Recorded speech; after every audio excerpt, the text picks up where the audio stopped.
ونتمنى أن يكون الثأر لجميع الشهداء اللي سقطوا خلال ال4 سنوات الماضية منذ ثورة 25 يناير. نعم. وحتى الآن نعم. من المدنيين والجيش والشرطة، خاصة يعني اللي بيواجهوا الإرهاب، وكل يوم والتاني بيسقطوا شهداء من سواء من الجهتين، القوات المسلحة أو جهاز الداخلية. نعم.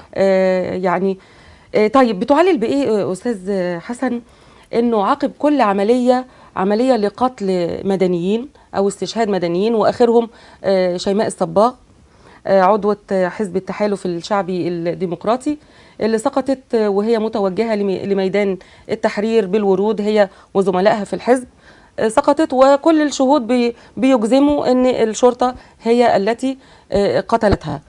بإيه إن بعد كل طبعا، وفي كتير، وفي المطرية كمان يوم 25 يناير برضو قتل كتير من الشباب، لكن لسه طبعا التحقيقات ما ظهرتش مين الجاني الأصلي.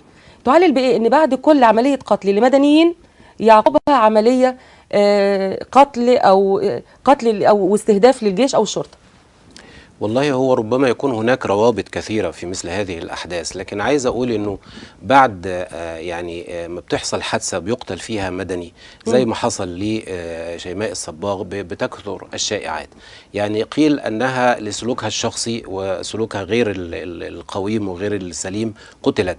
لسلوكها غير القويم ازاي؟ قيل ده أول مرة يعني نسمع ده. مثل هذه الشائعات يعني بتكثر. إيه؟ يعني بيقولوا أن هي بتدخن، بيقولوا ان هي ماشيه مش كويس، سلوكها غير سليم يعني. لا يا فندم، انا لا اقبل ان يعني نخوض في اعراض ناس يا فندم، سواء احياء او اموات. لا اقبل شائعات. لا اقبل ذلك، لا اقبل ولا قناتنا تقبل ده ولا برنامجنا. تمام. انا بقول حتى لو حضرتك سمعت ده. تمام. انا بقول انه في مثل هذه الحالات بتكثر الشائعات.